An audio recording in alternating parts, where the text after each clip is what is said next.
तेल तापायला ठेवलं आहे. हे मी मूग आणि अळसूंचा काळ दोन्हीला मोड आणलेत. मूग आणि अळसूंचा काळ दोन्हीला मोड आणून त्याचं सार करणार आहे. ग्रेव्ही करायची साधारण थिकनेस. एक टोमॅटो चिरला आहे, कांदा चिरला आहे, एक बटाटा चिरला आहे, कोथिंबीर, हळद, हिंग, जिरे, मोहरी, गरम मसाला, धना powder, red chilli powder, salt आणि थोडासा गूळ घेतला आहे. आता मी तेल टाकले का नाही बघते. मोहरी, जिरं, हिंग, कांदा,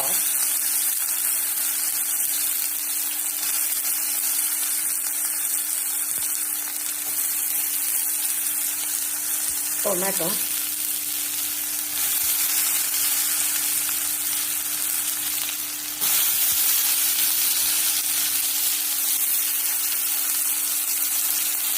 एक बटाटा चिरला, फिरून स्वच्छ धुवून घेतला.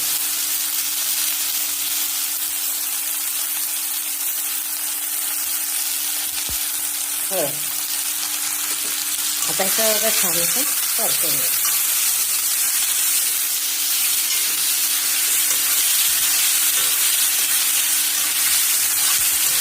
आपण मुगाला मटकीला मोड आणतो तसंच अळसूंला काय किंवा चवाळी त्याला आपण मोड आणून त्याची भाजी करायची. छान होते.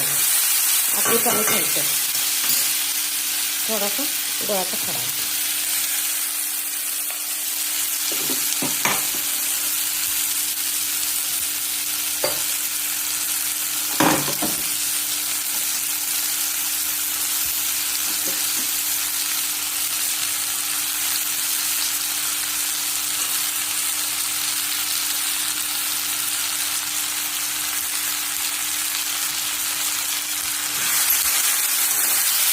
छान असं परतून घ्या. बरं काही ग्रेव्ही होते.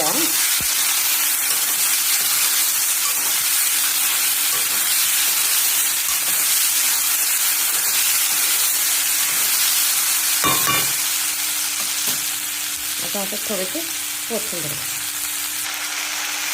आता छान परतलं चाललं. एक 2 मिनटं भाजून घेतलं.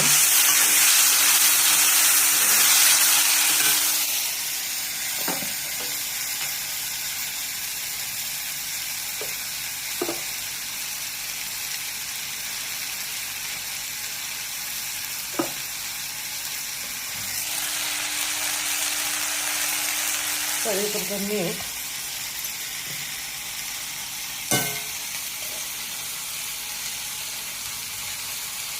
आणि घरचं लाल तिखट.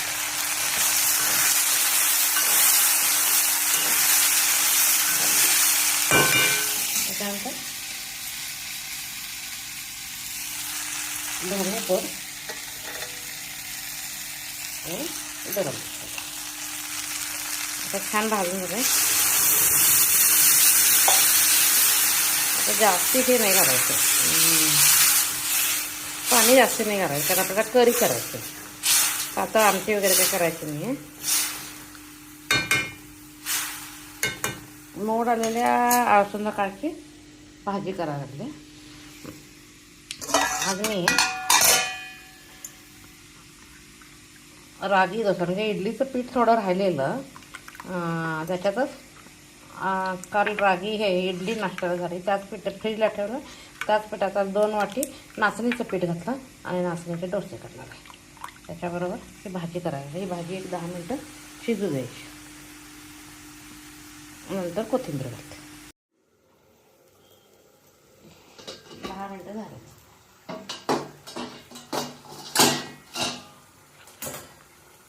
कोथिंबीर घालायची ना, गॅस बंद. करी मस्त पैकी खाण्यासाठी. इकडे मी नाचणीचा डोसा.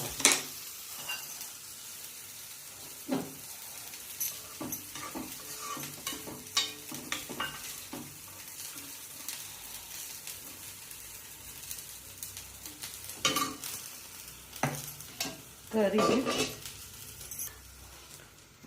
नाचणीचा डोसा. पहिल्या ह्याला तेल लावलं, दुसऱ्याला लावायचं, 3-4 तरी काढायचं एकदा तेल लावलं. म्हणजे आपल्या आरोग्याला जास्त तेल वापरायचं नाही. माझ्या रेसिपी लाईक शेअर करा.